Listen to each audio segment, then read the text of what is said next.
ձայնը փոխանցենք Նարեկ Կարապետյանին։ Նա կներկայացնի Սամվել Կարապետյանի քայլերը ուժեղ Հայաստանի մասին, որին կհաջորդի պանելային քննարկում մեր հյուրերի մասնագետների հետ։ Մենք ունենք նաև դահլիճից հարց ու պատասխանի հնարավորություն, իսկ այնուհետև մեր ԶԼՄ գործընկերների համար Նարեկ Կարապետյանը հանդես կգա մամուլի ասուլիսով։ Եվ այսպես, պարոն Կարապետյան, ներկայացրեք մեզ Սամվել Կարապետյանի տնտեսական քայլերը։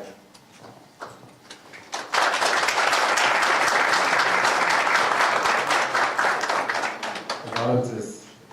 մեր անկախության 35-րդ տարին է և մեր երկիրը տնտեսապես աշխարհի 110-րդ աղքատ երկիրն է։ Այսօր մեր երկիրը ունի լավարկման և մեծ բարեփոխման կարիք։ Բարեփոխումը մինչև այս մեր երկրի համակարգերը ձևավորվել էին ուրիշ օրակարգերի շուրջ։ Մենք գիտենք, որ առաջի 20 տարին մեր անկախության, 20-28 տարին անվտանգային օրակարգի շուրջ։ Դրանից հետո եկող 7-8 տարին իրար հետ հակասությունների երևի օրակարգի շուրջ, իսկ այդ ընթացքում մենք ունենում էինք մի խնդիր, որը քչերն էին նկատում էին այն մարդիկ, ովքեր զգում էին իրենց վրա։ Դա թուլացող Հայաստանն էր։ Դա Հայաստանն էր, որի բնակչությունը շրջաններից ուղղակի դուրս է գալիս։ Երևանցիները գնում էին Ամերիկայի Միացյալ Նահանգներ, շրջաններից գնում էին Ռուսաստանի Դաշնություն։ Մեր երկրի բնակչությունը կես միլիոն մարդով փչացել է անկախությունից հետո, շարունակում է անկում ապրել։ Այս առաջարկները 5 առաջարկ մենք ունենք, որը ուզում ենք ներկայացնել։ 5 քայլ, որը անելու ենք, որը փոխելու է մեր հայրենիքի կյանքը։ Քայլերը մշակված են տարիների աշխատանքի արդյունքում։ Պետական համակարգում մինչև այս եղած երկրի ղեկավարները երկրի միշտ պետական ապարատի կողմից են նայել տնտեսությանը։ Առաջի ղեկավարը, ով կնայի ձեռնարկատերի հասարակության անդամի կողմից, դա կլինի Սամվել Կարապետյանը, քանի որ անցած ճանապարհը ձեռնարկատերի ճանապարհ է։ Եվ ինչ քայլեր ենք մենք ուզում անենք Հայաստանը փոխելու համար։ Ամենաառաջինը, բոլոր շրջաններով գնալով, մենք տեսնում ենք մեկ հիմնական խնդիր։ Երկրում կա աշխատատեղերի խնդիր, երկրում շրջաններում գործ չկա։ Գործը այս պահին ամենապահանջված բանն է Հայաստանի շրջաններում։ Դրա պատճառով մարդիկ մեկնում են արտերկիր, դրա պատճառով մարդիկ թողում են իրենց ընտանիքները այստեղ եւ ունենում են բազմաթիվ հետևանքներ բացասական։ Առաջինը դեմոգրաֆիկ հետևանք, երկրորդը ծայրահեղ աղքատություն շատ շրջաններում։ Այս բոլորի լուծման ճանապարհը մինչև հիմա պետությունը գտել է մի ուղղությամբ։ Հավաքել է բյուջե եւ տվել է ինչ որ արտոնություններ, ֆինանսական սուբսիդիաներ, ինչ որ ուղղություններով։ Արդյունքը մենք տեսնում ենք այն ինչ որ ունենք։ Երկրի շրջաններում արդյունաբերությունը, արտադրությունները վերջի տարիներին անկում են ապրում։ Մենք ինչ որ տեսնում ենք Երևանում, վարկերի հիմքով ստեղծված տնտեսությունը, որը ժամանակի ընթացքում երկար չի կարողանա այս տեմպը պահպանել։ Ինչ ենք մենք առաջարկում։ Առաջի քայլը ստեղծել 300,000 նոր գործի տեղ Հայաստանում։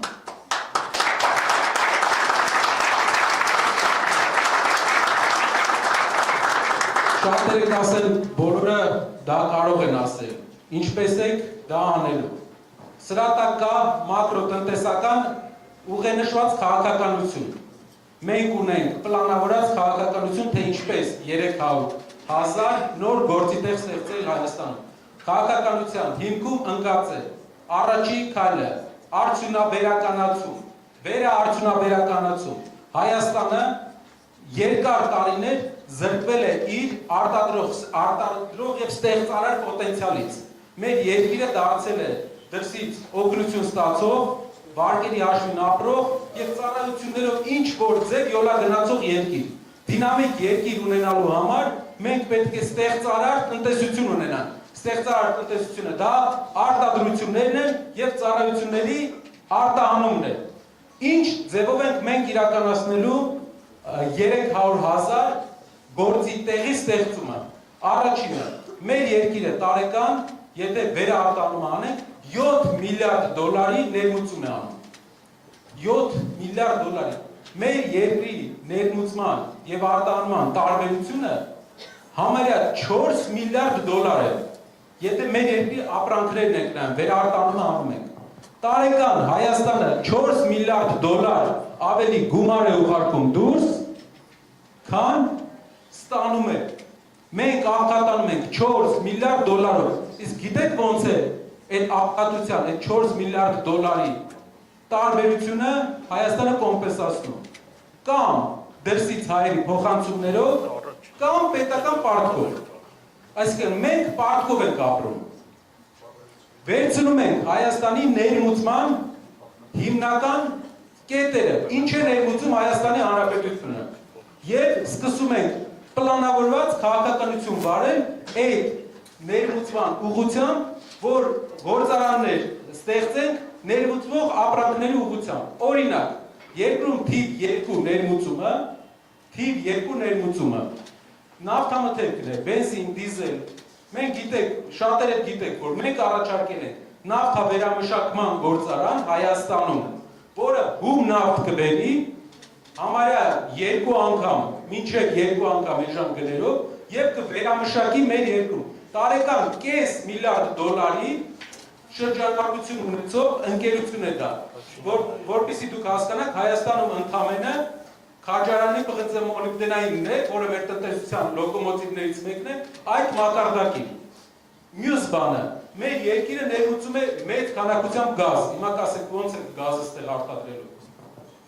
Գազի հետ կապված մենք համարյա $0.5 միլիարդ մեր երկիրը գազ է ներմուծում։ Բայց մենք ունենք հարևան Իրանի Իսլամական Հանրապետություն, ում հետ ունենք մի պայմանագիր, որով Իրանը համաձայնվում է մեզանից գնել էլեկտրականություն եւ իսկ մեզ տա գազ։ Ինչ ենք անելու մենք։ Մենք վերցնելու ենք գազը Իրանի Իսլամական Հանրապետությունից, այստեղ մեր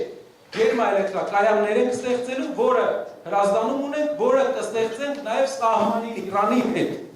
Իրանը այդ տեխնոլոգիաներին չի կարողանում ունենա մուտք, քանի որ գտնվում է սահմանափակումների տակ։ Հայաստանը ունի մուտք։ Այդ տեխնոլոգիաներով, ջերմաէլեկտրակայաններով մենք կստեղծենք Իրանի սահմանին գազ էլեկտրականության դիմաց մեծ համակարգ, որը մեր երկիր կթողի տարեկան $0.5 միլիարդ, որպեսզի դուք հասկանաք, դա իր քանակով էկվիվալենտ է ինչու է համեմատենք։ Երևի երկրի ամբողջ թոշակների համարյա մոտ է թոշակների ֆոնդի հետ։ Չեմ ասում ամբողջը շահույթ կլինի։ Դա շրջանառություն է եւ եթե մենք մեծ արդյունաբերական պոտենցիալ, մեծ գեներացիոն պոտենցիալ ստեղծենք, մեծ հնարավորություն կունենանք գազ ունենանք անվճար գնով։ Այսինքն շահույթ այդ ջերմաէլեկտրակայանների։ Մենք ունենք տարեկան մոտ $70 միլիոն թռչնի մյուս մսերի թռչնի ներմուծում։ Դուք պատկերացնում եք Հայաստանի գյուղերը ամբողջությամբ դատարկում են, Հայաստանը գնում է աշխարհի ծայրից թռչնի միսը բերում։ Բոլոր ուղղություններով, ներմուծման մեջ բոլոր ուղղություններով մեր երկիրը կարող է արտադրություններ ստեղծել։ Իսկ ով է ստեղծելու այդ արտադրությունները։ Հիմա կասեք պետությունը լավ կառավարիչ չի։ Ես էլ եմ ասել, որ պետությունը լավ կառավարիչ չի։ Բոլորս գիտենք։ Պետությունը չի կարող նստել սպասել ներդրողը դա անի։ Պետությունը պետք է արդյունաբերական քաղաքականության մեջ մի կարևոր քայլ անի։ Աշխարհում կա արդյունաբերության հեգեմոն երկիր։ Այս պահին այդ հեգեմոն երկիրը Չինաստանի ժողովրդական հանրապետությունն է։ Չինաստանը աշխարհի արդյունաբերության նշանակալի մասն է կազմում եւ ամենադինամիկ զարգացող արդյունաբերական երկիրն է։ Ինչ է տալու մեզ Չինաստանի հետ համագործակցությունը արդյունաբերության մեջ։ Չինաստանում կա արտահանման ընկերություն, որը ֆինանսավորում է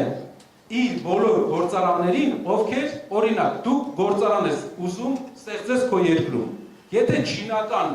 սարքավորումներով գործարան է ստեղծում, Չինաստանի արտանման ընկերությունը ֆինանսավորում է շատ էժան գնով 70%-ը։ 70%-ը Չինաստանի արտանման ընկերությունը ֆինանսավորում է, եթե դու օրինակ նավթավերամշակման գործարան եք ուզում, կամ պղնձամոլիբդենայինի հիմքի վրա պղնձի վերամշակման գործարան եք ուզում։ 70%-ը ֆինանսավորում է։ Եթե օրինակ պղնձի վերամշակումը հաշվենք 250 միլիոն ԱՄՆ դոլարի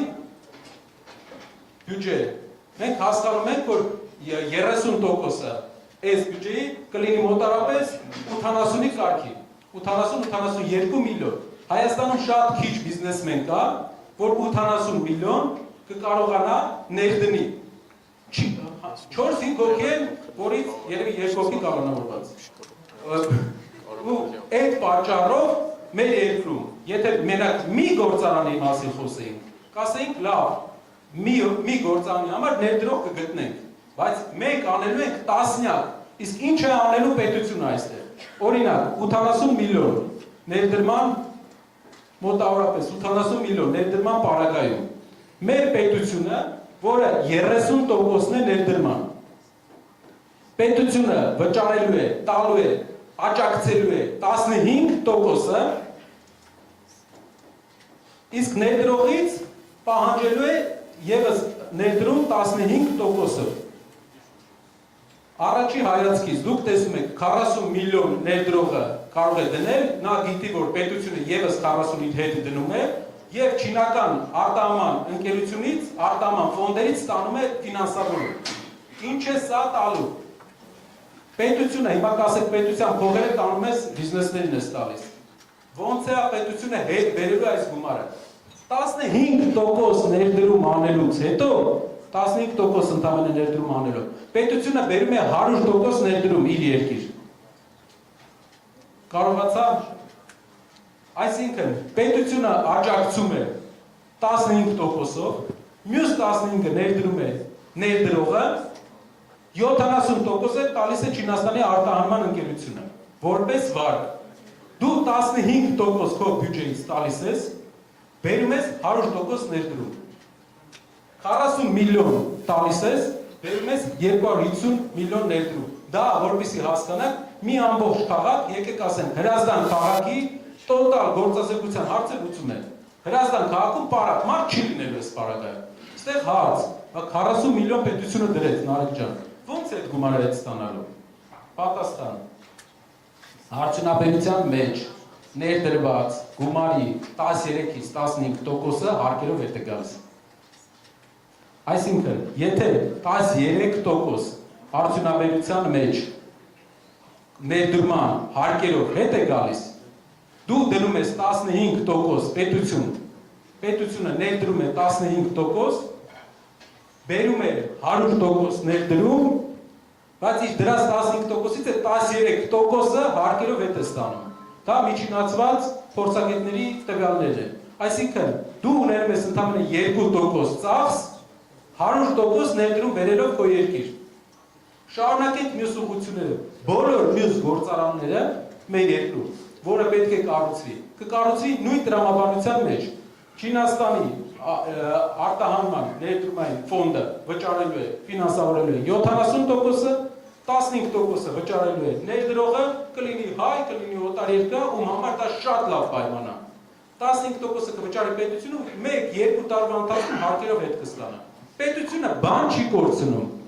Համարյա 0 ներդրումով 250 միլիոն դոլար ներդրում է բերում երկիր։ Օտարերկրյա ուղղակի ներդրումները անցած տարի 140-ը չեն անցել։ Այս մի վարժությունով մենք ուղղակի օտարերկրյա ուղղակի ներդրումների համարյա 2 անգամի չափ ներդրում ենք բերում։ Սա լինելու է տասնյակ վարժություններ է լինելու։ Հարյուրավոր ամեն քաղաքում մենք ունենալու ենք զարգացման ծրագիր։ Դա դժվար գործ է, բայց այդ քայլերը կան, մենք այդ փորձը ունենք ու դա բերելու է գործազրկության հաղթարման։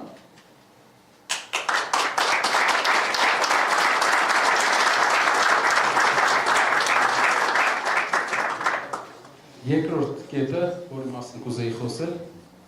փոքր բիզնեսն է։ Փոքր բիզնեսը Հայաստանում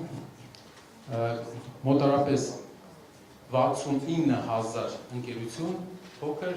շրջանառության հարկով են հարկվում փոքր բիզնեսի ներկայացուցիչները, որպեսզի հասկանաք ինչ կարգի անտրամաբանական իրավիճակ է Հայաստանում այս պահին։ Վերջի 2 տարում փոքր բիզնեսի հարկերը կրկնապատկվել է 5%-ից դարձել է 10%։ Հայաստանում 69,000 տնտեսվարող շրջանառության հարկով է հարկվում, 27,000-ը միջին եւ մեծ բիզնես է։ 69,000-ը վճարում է մեր հարկերի ընդամենը 2%։ Մեր բյուջեի ընդամենը 2%-ը վճարում է մեր ընկերությունների 70%-ը։ Մենք պետք է ազատենք փոքր բիզնեսին հարկերից, շրջարկից, որպեսզի հնարավորություն տանք նա զարգանա։ Ինչու ենք սա ասում։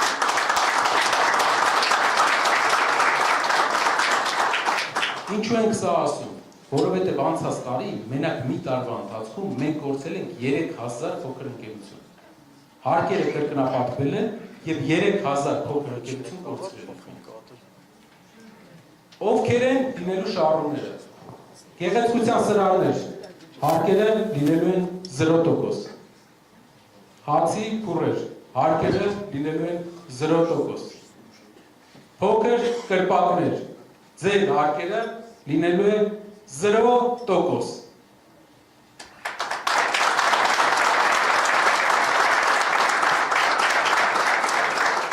Երբ որ փողոցով քայլեք, բոլոր ձեռնարկությունները, փոքր արտադրությունները, փոքր խանութները, ինչ տեսնեք, այս փոփոխության արդյունքում իրենց հարկերը լինելու են 0%։ Միակ բանը, որ մենք խնդրում ենք,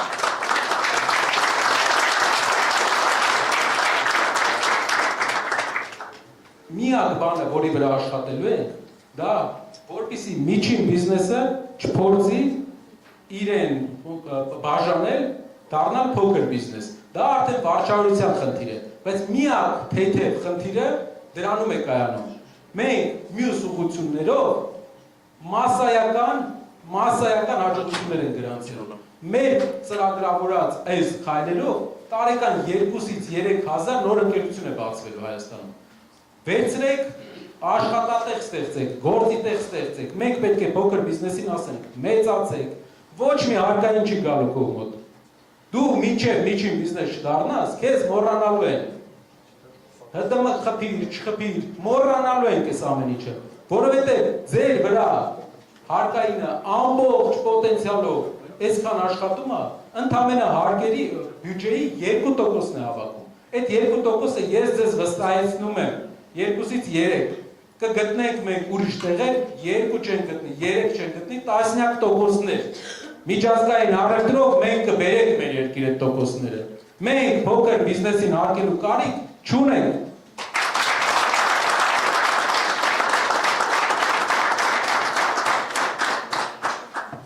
Ունենք այստեղ, ես գիտեմ, մինչև ես խոսացել էինք, մեր հյուրերից մեկը օրինակ պատմեց, որ դուք ունեիք արտադրամաս լավաշի եւ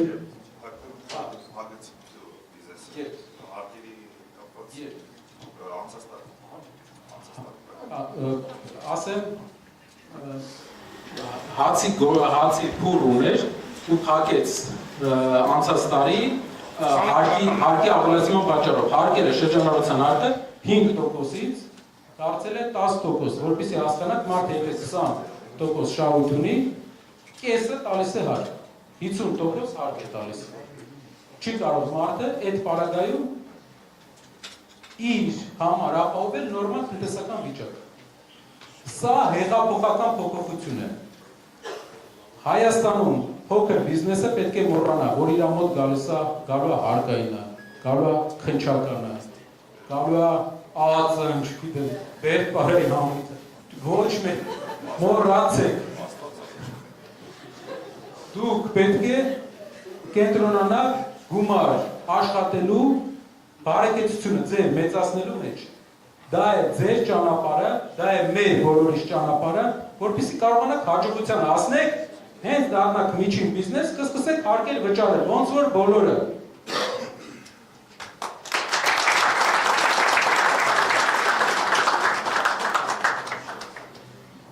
Մենք ժամանակի ընթացքում, այս 3-4 ամսվա ընթացքում կներկայացնենք մեր հասարակությանը, բոլոր շերտերին, թե ովքեր են ազատվելու հարկերից։ Բոլորը պետք է իմանան ու օգտագործեն այդ հնարավորությունը, որպեսզի զբաղվեն ձեռներեցությամբ։ Մենք պետք է լինենք ձեռներեցների երկիր եւ ստեղծարար երկիր։ Երրորդ քայլը ձեզ համար կարող է մինչև այս մակրոտնտեսական տարբեր լուծումների առաջարկում, այս մեկը բավականին մարդակենտրոն է։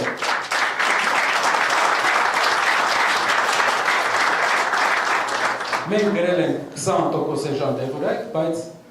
դա գրել ենք նրա համար, որ գերակատար ենք այդ ծրագիրը։ Ինչու՞։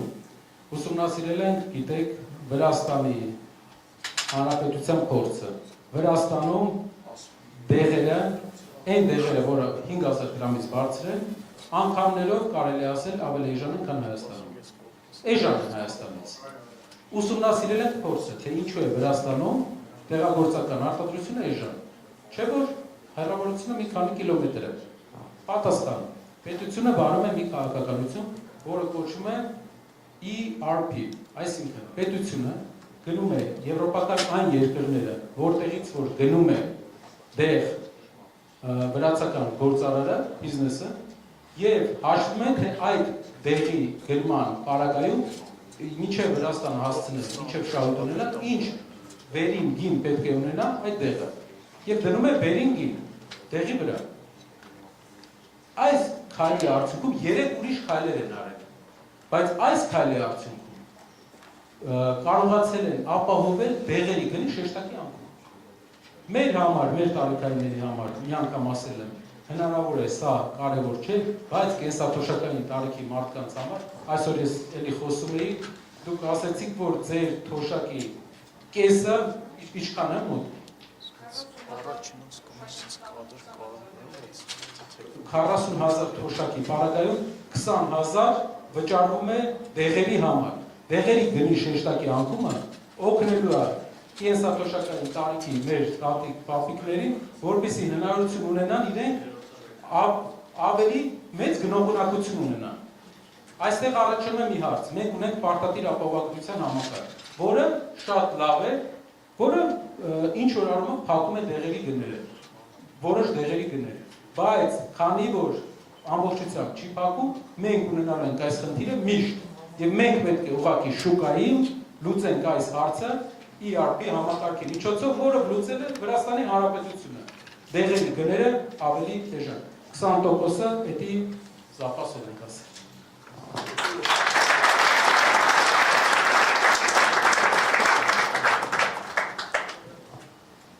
Չորրորդ կետը։ Գիտեք, մենք ծնվել մեծացել ենք գյուղում եւ ինչ ենք տեսել այդ ամբողջ ընթացքում։ Պետական մասնակցության համարյա 0%։ Պետությունը գյուղի հետ վարվելակերպ անկախությունից հետո շատ դժվար է ունեցել։ Մենք գիտեմ, այսօր կխոսենք այդ մասին, ինձ թվում է ինձ հետ նաև կարող է հակաճառել, բայց ես վստահ եմ, որ մեր գյուղի հետ պետական քաղաքականության փոփոխություն է պետք։ Մեր գյուղը պետությանը չի զգում։ Պետությունը գյուղում ներկա չէ։ Որպես գյուղացի, ինչ անում գյուղացին։ Տարվա սկզբին նայում է, թե անցած տարի ինչքան էր բերքի գինը։ Ու հաշվում է, գնում է վարկ է վերցնում գյուղատնտեսական ու գնում է, վճարում է դիզելի համար, պարարտանյութի համար, սերմի համար, ամբողջ տարի աշխատում է, տանջվում է, գալիս է վաճառքի ժամանակը, սկսում է մանգալ թեու վաճառը։ Ես շատ եմ տեսել գյուղացիների հուսահատ դեմքեր, ովքեր բերք ունենալով չունեն գնորդ, ովքեր ամբողջ պրոցեսը անցել են և չունեն նորմալ գնորդ։ Անցած տարվա գների համեմատ շատ եմ տեսել դեպքեր, եւ գինը 2 անգամ կամ 50 դրամով, 60 դրամով ընկել է, Եվ մարդը անգամ իր ներդրածը չի կարողացել հետ ստանալ։ Ինչն է պատճառը այս ամբողջ process-ի։ Ինչու է մեր գյուղերում ապրելը անշահավետ, որովհետև մեր գյուղերի վրա մենք ծախսում ենք հարյուրավոր միլիոն դոլարներ տարբեր խելացի անասնագոմեր, այլ ծրագրերի վրա։ Մենք խելացի անասնագոմ ենք կառուցում, խելացի անասնագոմ, բայց ունենք 200,000 գյուղացի, որ կաթ է արտադրում։ Ֆերմերը իրենց կաթը 110 դրամով են կառնում։ Այդ ինչու ենք ավելացնում արտադրությունը, եթե եղածին ենք 110 դրամով անում։ Կարևոր բան, որ պետք է արվի, դա մթերման կայաններն են գյուղերում։ Ինչ է մթերման կայանը։ Մթերման կայանը միջնորդ է գյուղացու եւ ընկերության միջև, որը գնելու է։ Օրինակ, Արաբական Միացյալ Էմիրություններից գալիս են Հայաստան, գնալու են օրինակ Արմավիրի մարզ Այգեշատ գյուղասեն իշխանով խաղ կառնենք, թե կգնան մթերման կայան, քանի որ մթերման կայանը ամբողջ շրջանով հավաքում է բերքը եւ մթերման կայանների հետ կպայմանավորվեն։ Իսկ ինչ է տալիս մթերման կայանը գյուղացուն։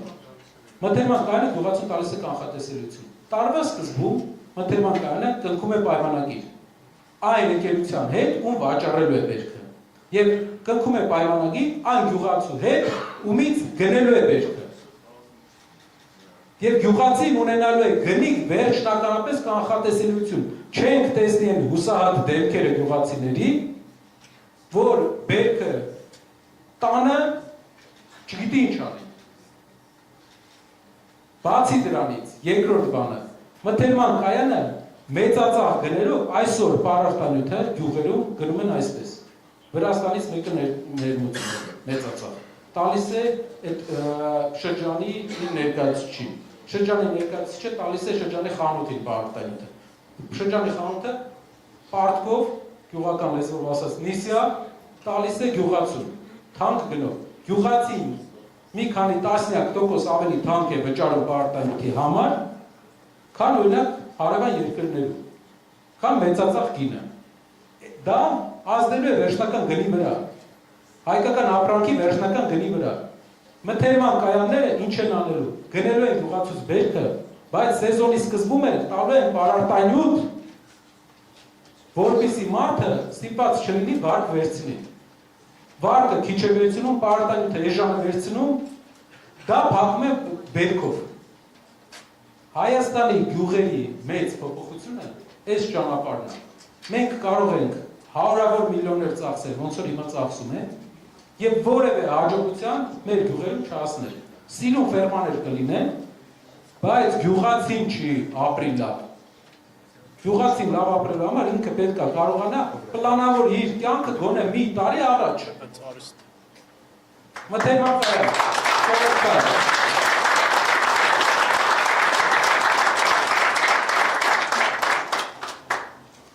Հինգերորդ քայլը դա շատ կարևոր է մեր քաղաքաբնակ հայրենակիցների համար եւ երիտասարդների համար եւ այլ մարդկանց համար, ովքեր դեռ չունեն իրենց տունը։ Մեր երկրում վերջի ժամանակներում լավ բաներ տեղի ունեցել շինարարական բում, որը շատ լավ լուր է։ Չնայած աղտոտվածությանը, ես որպես տնտեսագետ, ես ուրախ եմ շինարարական բումի համար։ Բայց կա խնդիր, աշխատավարձեր տանկին հարաբերակցությունը շատ մեծ է, որպեսզի աշխատող մարդը ցանկանա, կարողանա տուն գնել Հայաստանում, տասնյակ տարիներ են պետք, որպեսզի նա կարողանա փակի տան հիպոթեկը։ Ուրիշ երկրներում էլ է այսպես, բայց Հայաստանում ավելի երկար է, քանի որ աշխատավարձերը համեմատական քիչ են։ Ինչ ենք մենք առաջարկում։ Մինչև հիմա մենք գիտենք, որ հիպոթեկի օրենքով տոկոսը վճարում է պետությունը եւ դա լավ ծրագիր էր, բայց անցած տարի կամ նախանցած տարի պետությունը չէր հայտարարեց այդ ծրագիրը,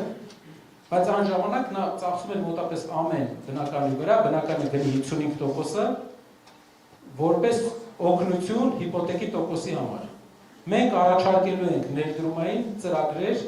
այն շինարարական ընկերություններին, ովքեր ուզում են ներդրում կատարել Հայաստանում։ հողը տալու ենք անվճար, գազը, լույսը, ջուրը տալու ենք անվճար, դրա դիմաց երկու պայման։ Առաջինը կամ այդ շինարարները բնակարաններով պետությանը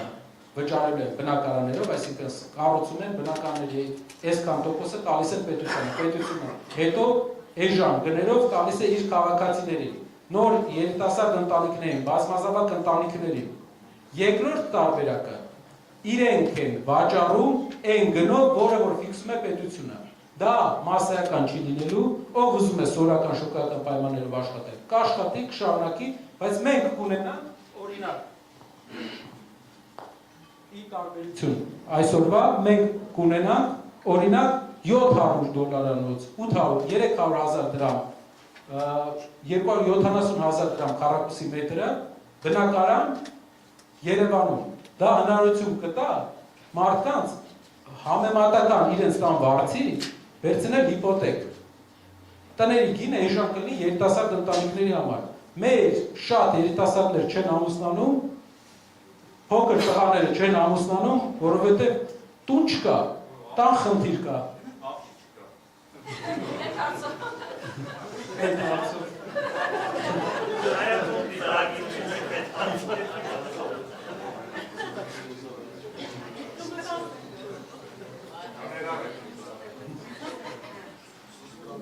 Երկրորդը դեմոգրաֆիկ։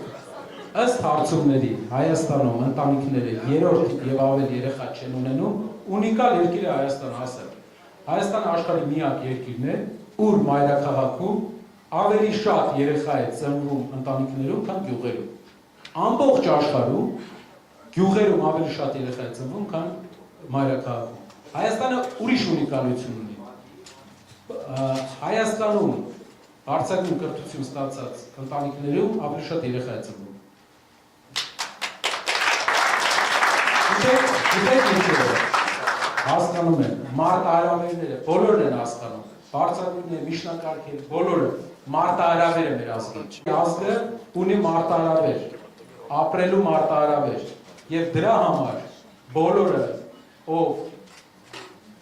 տեսնում է մեր պատմությունը, սերտում է մեր պատմությունը, հասկանում է, որ մեզ պետք է մեծ ընտանիքների համար, մեզ պետք է բնակարաններ, տուն, մարդկանց համար տուն, որը մենք ապահովենք այս ծրագրով, 5-րդ ծրագրով։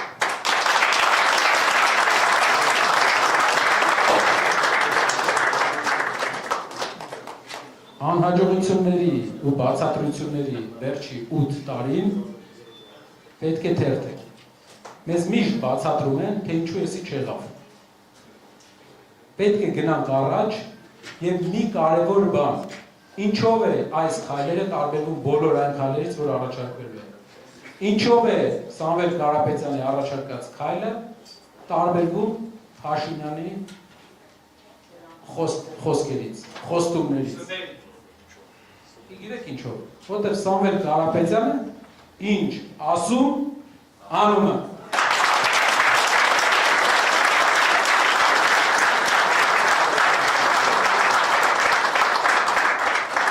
Սա քայլերի հաջորդականության քարտն է, խոստումների քարտ են կանգնադրել։ Խոստումը հայերը վախեցած են խոստում բառից, որտեղ խոստում ատվել,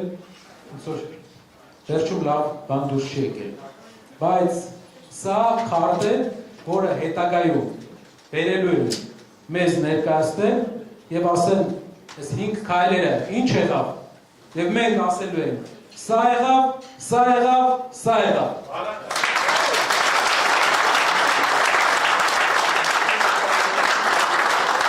Դրանով մենք կնիկ Սամվել Կարապետյանի կողմից կնիկ, որ վստահ լինեք, բերեք եւ ցույց տվեք։ Շնորհակալ եմ, հուսով եմ իմ պատմածը շատ բարդ չէ, կարծում եմ, որ բացի առաջինից բոլորը շատ հեշտ կարողացա բացատրել, առաջինը հնարավոր մի քիչ բարդ ներկայացվեց, բայց առաջինի պարագայում էլ արդյունաբերականացման մենք ունենք ծրագիր եւ այդ ծրագիրն է միակ ճանապարհը մեր երկրի ուժեղացման։ Շնորհակալ եմ։